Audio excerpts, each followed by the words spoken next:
the thing that made these people heroes was there was a proper end point to what they were trying to do. Get to the North Pole, get to the South Pole. On the edge of a chasm. There was no sign of the pony, and the sledge was...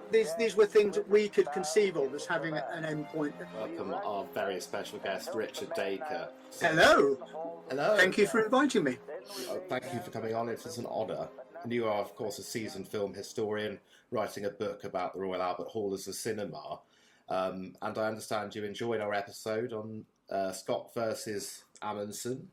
And well, that was what kind of inspired me to sort of talk to you about this, because, I mean, you were talking about Amundsen sort of being rather rejected by the British public for his achievements.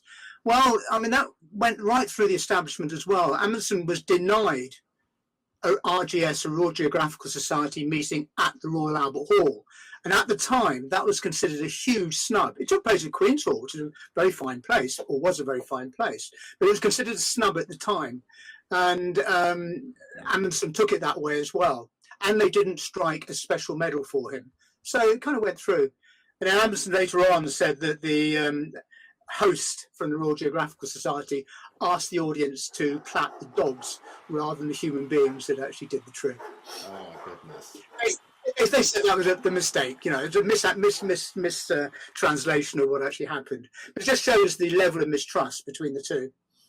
Yeah, I think the dig was more directed at the fact that the dogs did all the hard work, because they were like 3 cheers for the dogs, and yeah, your role in this was almost incidental. Yes. The irony, of course, is that when Amundsen was at the Queen's Hall, Scott was already dead, but they didn't know that. And so they do call for, you know, we hope everything's going well out there. We must think about him in his travails. They didn't actually know he'd been dead. And I think it took another 3 months before that became public knowledge. They had probably an inkling that he wasn't living off the land. But yeah, there was no body. There was no actual proof that he was dead. They just sort of lost all communication with him. And yeah, I think most people would have probably assumed the worst.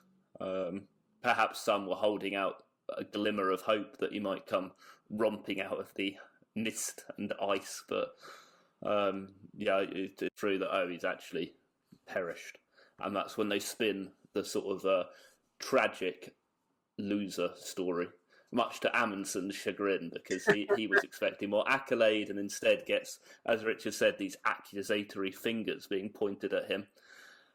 Yeah, I think he took it quite badly because he was writing articles and letters.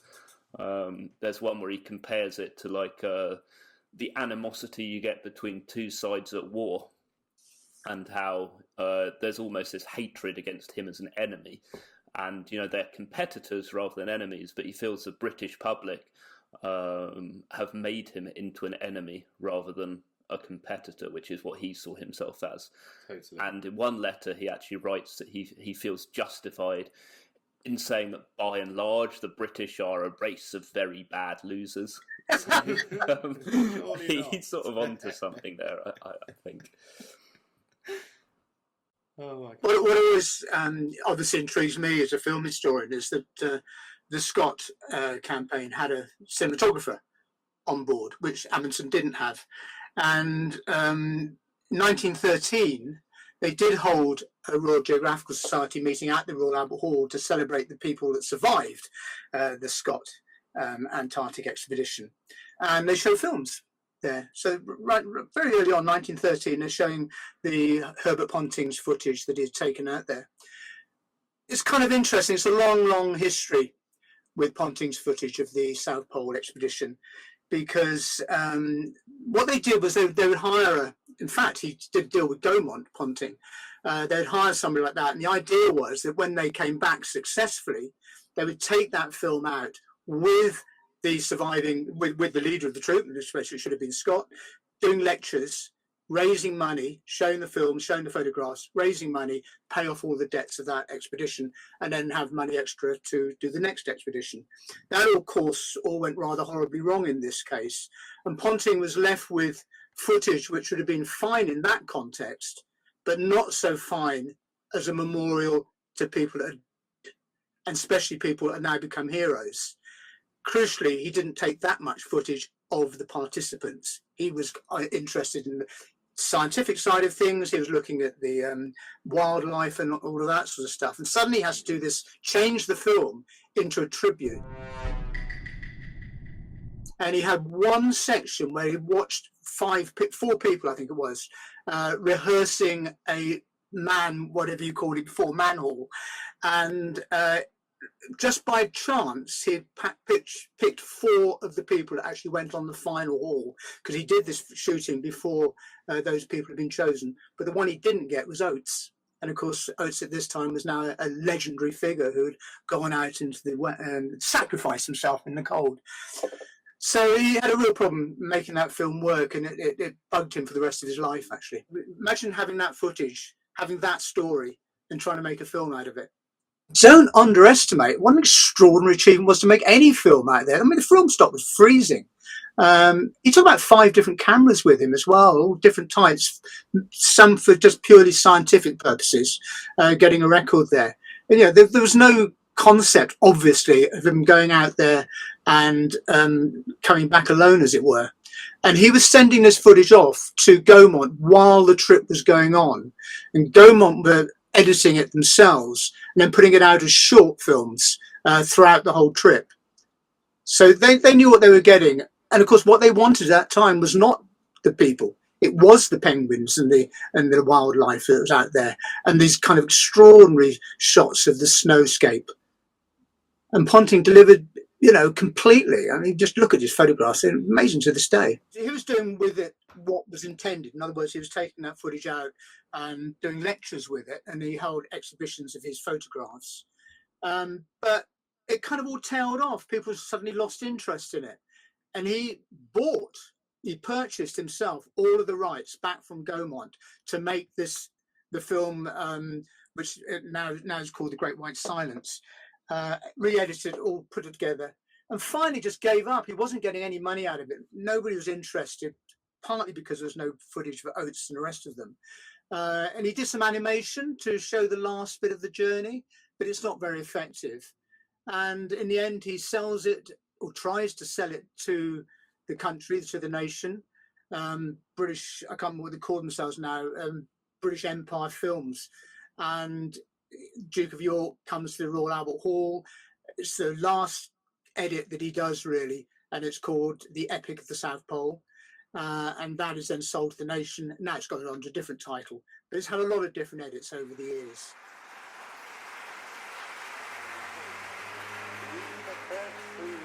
With our weight distributed, crossing safely in the bad light, the bridge over an unseen chasm. This is the famous Shackleton. The thing that made these people heroes was there was a proper end point to what they were trying to do. Get to the North Pole, get to the South Pole. Earlier it was to find the source of the Nile. These were things that we could conceive of as having an end point and being huge admiration for it, in my case anyway.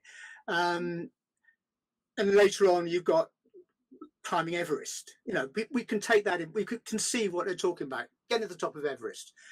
It gets much more nebulous when you're talking about things like speed or flying from A to B. It becomes a different A to B. But Shackleton, really, now he's not going to get the South Pole first. He does attempt something which I don't think would have caused that much interest on its own, which was crossing over the Antarctic, trans-Antarctic expedition, which basically just means walking across Antarctic and via the pole. And I think actually people are saying, well, but so what? Except, of course, what happened, which was what could have been a huge disaster, but wasn't. Actually, another heroic enterprise. And the British public do like heroic enterprises, especially in those days. Heroic failures we're rather good at. Like Captain Tom.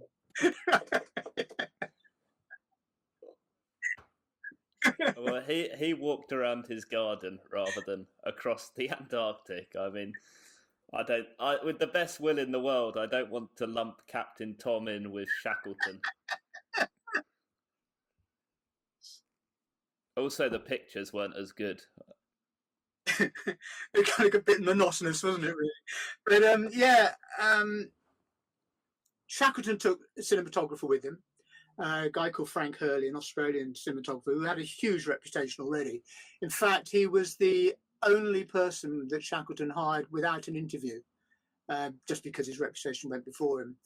And then Frank Hurley negotiated a contract which basically gave him 25% of the profits from the film, the final film. So it's all kind of, he was a very special person, let's put it that way.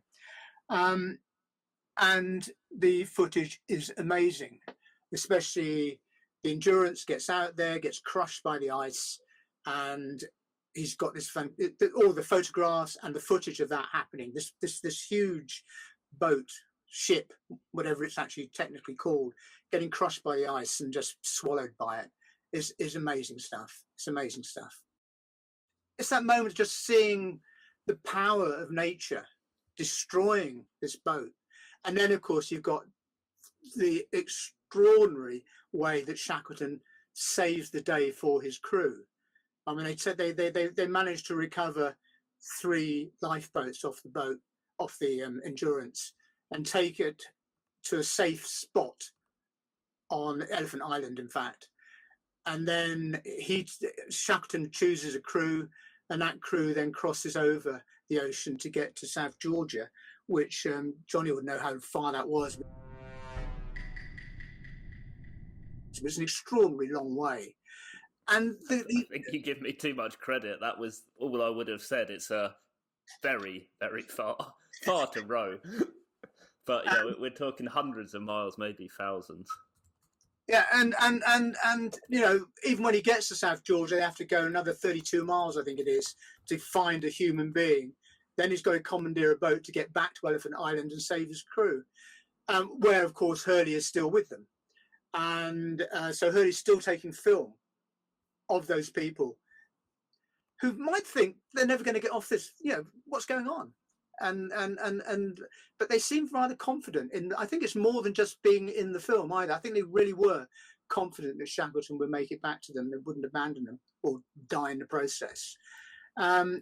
And as for Hurley, of course, he's got all of his film stock, most of which he saves, the film stock, but not the photographs, because they're on huge glass plates, very, very heavy. So he and Shackleton sat outside the wreckage of the Endurance, going through the glass plates and throwing away 250 of them. And when you look at the 150 that survive, the quality of them, one regrets that completely, and one wonders why they couldn't have just put it somewhere and come back from later on. What do I know? But yeah, and so they then haul the rest on the lifeboats to Elephant Island. I said he had 400. He had to destroy 400 plates, and 150 were saved. So, you know, that's a loss. That's a huge loss. And of course, the war was going on. This takes place between 1914 and 1917, and they got special permission to do the expedition rather than signing up straight away. So the first they hear about how the war was going is when they get to South Georgia and hear about it from the people they meet there. It's all going on, and that's the reason why, because this whole thing ended in 1917, and they then partake in the war, a lot of them, is why they didn't have an immediate Royal Geographical Society meeting at Royal Albert Hall. And when they do have the meeting at the Royal Albert Hall in 1919 to celebrate all of this and show the footage, Hurley's footage, it's not actually sponsored by the Royal Geographical Society. It's done as a fundraiser for Middlesex Hospital, actually. Well, I hope it got them a good amount of money then. Oh no, it paid off completely all of their debts. They did exactly what it was intended to do. Take that film around. The photographs, they had exhibitions all over the country. Hurley talked with it, but Shackleton was apparently a brilliant talker, and he could lecture in 3 languages: German, French, and English, I think it was. And he did it professionally, really, between this one and Nimrod, the earlier one. And with this film footage, he could really set it off, because he learnt from another documentary filmmaker, a guy called Noel, a legend in America, that rather than just doing a talk, which he'd done with Nimrod, and then show a bit of film, integrates them within his talk, so it becomes a multimedia performance. So he's talking, he's got slides, and he's got film all mixed up with a professional projectionist to actually coordinate that. And he had a buzzer. He was standing at the podium with a buzzer that tell the projectionist when to actually do whatever was next bit. And there's a great picture also, because the other thing they wanted to do for this show was bring the lifeboat that they'd taken over to South Georgia, the Jenny Caird. They wanted to bring that into the hall and put it next to the podium, but it wouldn't fit through the doorway, so they had to leave it outside. There's a great photograph of it on a trailer outside the Royal Albert Hall. Interesting, though, that you have to be something of a showman in this day and age as well. It's not like you can just have your great adventure and then expect the money to roll in. You also have to go on the lecture circuit and really sell yourself, become like a bit of a showman or a celebrity, and roll with that celebrity, and then try to expand upon it to really make the financial aspect of the expedition pay off. Because as you said, Richard, they had to take on an awful lot of debt and get money from backers who were expecting to see some sort of financial return from it. And yeah, if you were just dour and playing down your exploits, then yeah, it doesn't really sell the papers or pack the festival halls.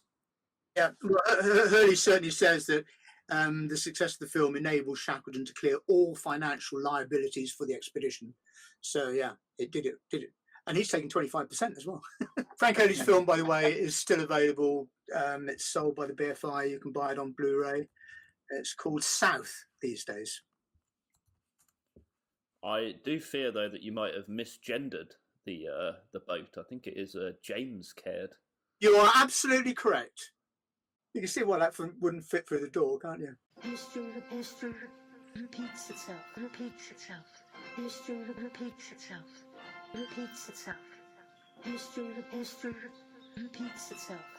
itself. First as a tragedy, then as a farce. Ah, Livingstone.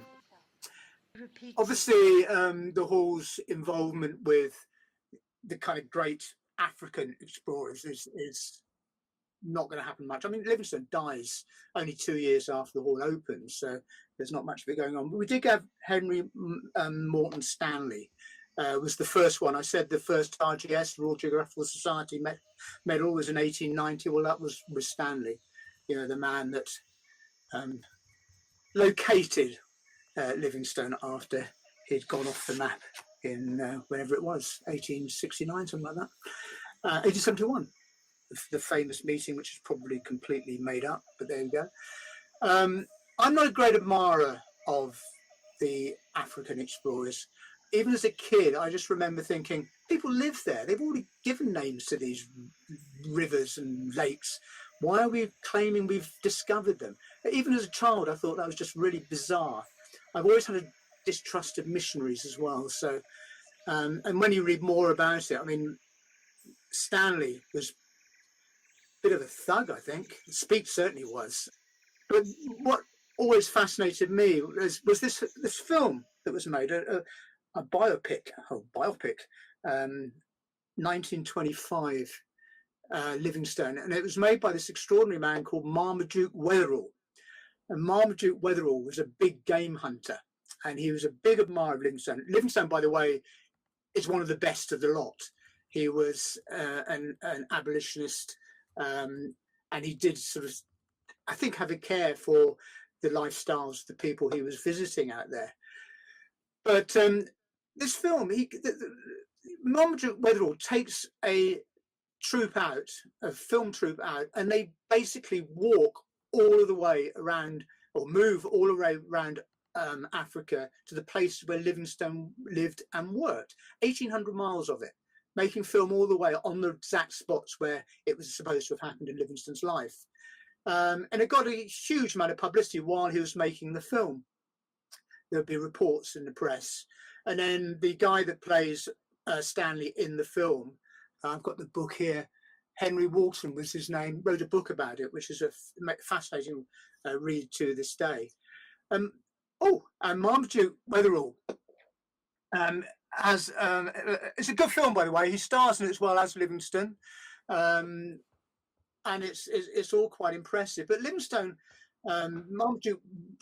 Marmaduke, called Duke Weatherell, has a bit of an afterlife for this, which is completely irrelevant to what we're talking about. But I love it. I love these kind of strange stories, because cut to later on in the 1930s, he's asked by the Daily Mail to search out the Loch Ness Monster, and he's up for it, and he goes out there and he finds some footprints by the side of Loch Ness, which he says, definitely worthy of an extra look. And it turns out that they are identified as being hippopotamus tracks, probably done from one of those leg stands they used to have, ashtray leg stands. They're all the same. All of these footprints are the same going on there. And nobody knows whether Duke Weatherell had anything to do with this or whether he was just fooled himself. But the Daily Mail made this mistake of ridiculing him in print. And Duke Weatherell was not somebody who's going to take something like that lying down. And what he does is he stages perhaps the most famous photograph of the Loch Ness Monster. And the Daily Mail publishes it. I'm not sure how much it would have caused revenge, because it really wasn't proven to be a forgery until much, much later on. So the Daily Mail kind of got away with it in a sense, but he must have been laughing behind his back. What he did was he gave the photograph, they staged it, it's a little toy submarine with a bit of plaster on top of it, getting right tight in to make it look much bigger than it is. When you actually see the full photograph, which you won't see the side of the lock, you can realise how small this thing is. It's probably about 2 foot high or something ridiculous. But without it, it's actually quite a good one. And that was published for years. That photograph was published for years as an evidence of the Loch Ness Monster. It's great. I love it. And he gave it to a friend of his who was a surgeon, which is why it's often referred to as a surgeon's photograph, who quite happily sold it to Daily Mail, and they walked off with the take. But yeah, only fully debunked in the 1990s when I think it was a grandson of Marmaduke came forward and said I was a part of the troupe that made this photograph, and explained how it was done. I like maverick figures like that. Duke Weatherell, big game hunter. Great stuff. Well, the people of Inverness are surely very thankful for him. He's really given their tourist trade quite a boost through his prank. Yeah, absolutely. And it's kind of a bit of a shame that this guy comes forward and definitively says, no, it's not, and this is how it was done. Because, it's got the power, that photograph, to have been a continuing, we'd have all dismissed it by now as being a fake. But if it wasn't completely proven to be a fake, it would still be there. And, you sure it could be the real thing? It is a really good story, though. Like the last dinosaur, a plesiosaur or something like this, surviving in the frigid yet very deep Scottish lake. He's really latched onto something that people want to believe in. Yes. So yeah, as a prank or as a hoax, I think it's one of the best. It's certainly something that I grew up with some Scottish heritage. My granny was always telling me about Loch Ness when I was 3 or 4 or something, and I was eating up every word of it. So when Shackleton is at the hall talking about his Nimrod exhibition, he uses film, but it's like the end of the evening, so he finishes off his lecture and then shows the film. Now, Lowell Thomas is a legend in America, and extraordinary guy, who, this is quite near the beginning of his career, and he persuades the president of America, he's an American president, who would be Wilson? Yeah, that time. Anyway, yeah, and it's America is he wants to go into the war. This is the First World War, of course, and he wants propaganda films to make the idea more palatable to the American public. And basically, Noel Thomas gets the gig of going out with a film crew to the fronts, in the European fronts. He then actually managed to persuade the British government. He's getting bored. He's filming out in Italy and he's filming out in France. He's getting a bit bored because he can't really see him being able to do much with the footage he's getting. And then he hears about Allenby in Palestine, and being a very commercial man who knows what he's doing and fearless. This is about fearless people, I think, what we're talking about at the moment. He gets permission from the British government to go out to Palestine to watch Allenby, to film Allenby. He does that because Allenby has this reputation, whether it's justified or not, is beyond my knowledge, but it has this reputation as a great leader. And so Noel Thomas thinks he's going to be filming a victory, but also, of course, it's the Holy Land, and he knows that's hugely sellable in America. So off he goes, and he films out there. And while he's filming, he hears about this strange man, T.E. Lawrence, and he meets him in, I think, in Cairo, dressed in full gear, and he thinks this is great. So he's continued to film Allenby, and then he hears about what Lawrence is doing, attacking the railways and all that sort of stuff, and leading the Arabs against the Ottoman Empire, as it were, and gets permission from the British government to go out there. And he is the only journalist to witness T. Lawrence in action, and films him and films the activity out there. Then goes back to America and has loads and loads of short films, which he does multimedia presentations of. So this is where Shackleton gets the idea of proper multimedia stuff. Showing films, talks while it's going on, has sound effects, shows photographs, magic lanterns, audio, everything, just mix it all up, and film, of course. And he's doing this with all his films for a long time, hugely successfully. But the two that people want to see in America are the Allenby film and the Lawrence film, especially the Allenby film. And he then gets invited by this guy called Percy Burton, who's just an impresario, to come to England. And he needs quite a lot of persuading. Finally does it because the king sends him a personal invite to come over to show. And so what he does is he combines the two films from Allenby and Lawrence into one film. As you can see from the adverts of the time, it's Allenby, which is the big draw. They think it's going to be the big draw. So he comes there, it actually premieres at the Royal Opera House and is enormously successful. The audiences and the critics are split between which is the best part, but most go for Allenby all the way through. And then as this begins to be a bit of a tide, actually, who's this weird guy? This Lawrence, we don't know who he is, because he was completely unknown. This film broke this man's reputation. And in fact, some of the reviews at the time get his name wrong. They call him John Lawrence. So, I mean, the whole reputation that Lawrence has this day is based on Noel Thomas's work, it has to be said. When it has to finish at the Royal Opera House, because opera is going to go there, it moves immediately to the Albert Hall. This is 1919, comes immediately to the Albert Hall. And this time he's calling it with Allenby in Palestine and Lawrence in Arabia. It's all, they get equal billing, as it were. And because he's adding footage to the Lawrence bit, because he's making it more important, this is where the kind of legend of Lawrence kind of gets weird, because he needs more footage of Lawrence. Lawrence asked him to keep the camera off him when they were actually filming during the war, but he needs more footage.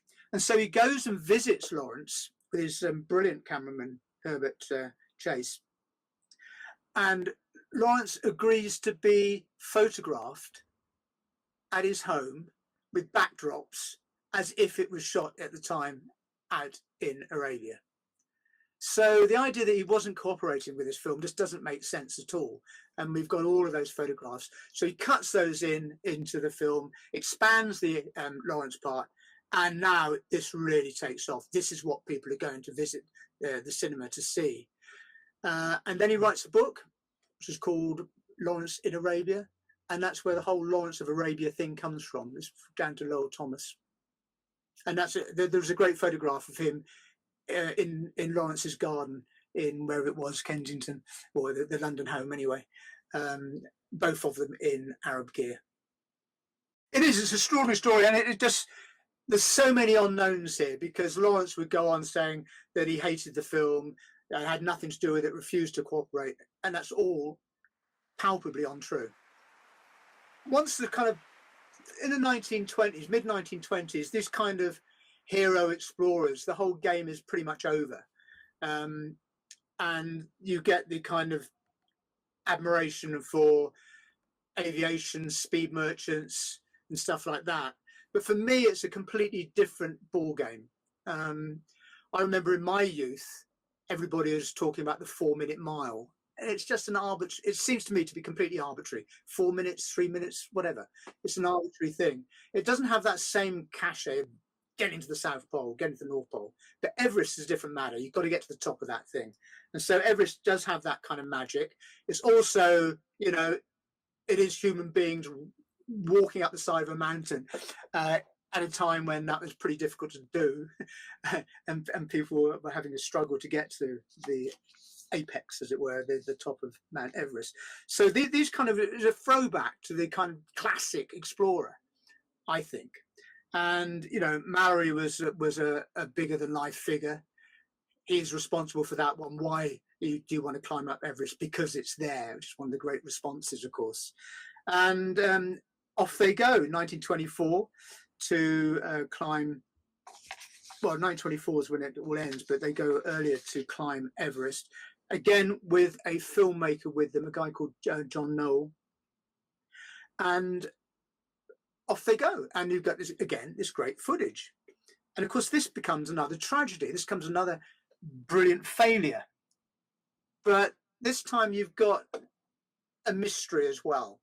So they don't come back and give us the account of being at the top.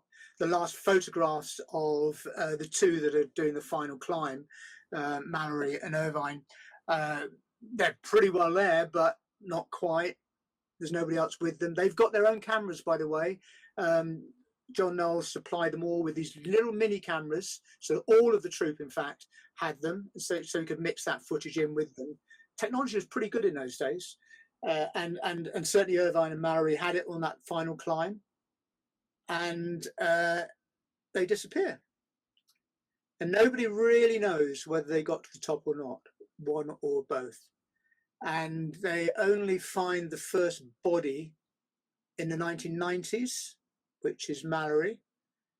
And Irvine has never been found, though there are the rumours that Chinese picked him up and stole him. But that's devoured by a Yeti.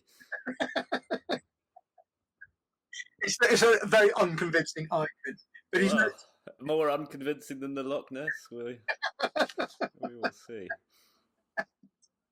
So they come. It's another Royal Geographical Society meeting with the Alpine Club, in fact, at the Albert Hall in 1924, where they talk about the whole thing. And Noel Odell, who is the number 3, as it were, who is the great witness of them climbing up the mountain before disappearing in the mist, never to be seen again, gives his really very moving account of what he saw.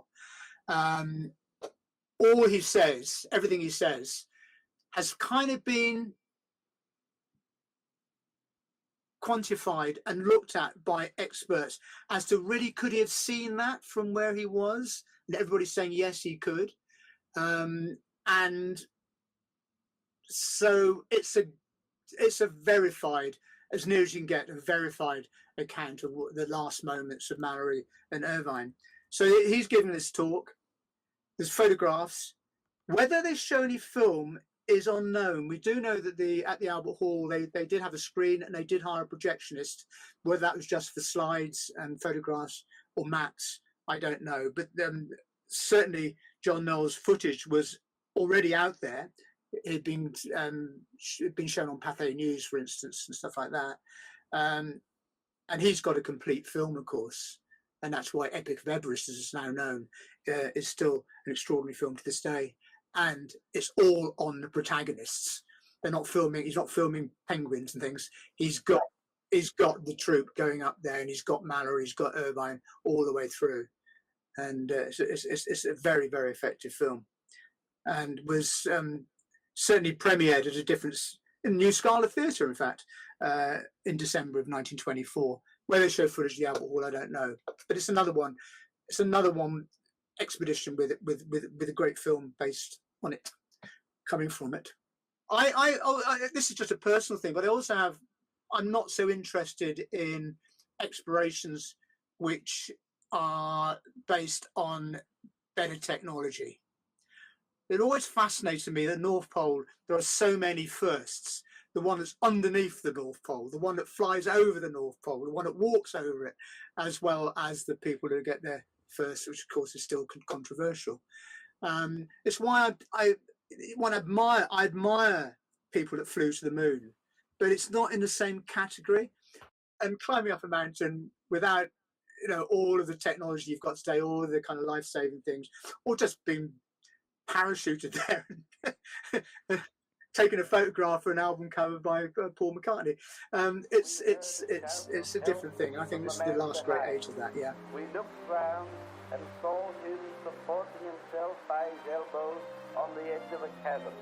There was no sign of the pony, and the sledge was jammed with its bow in the crevasse. We rushed back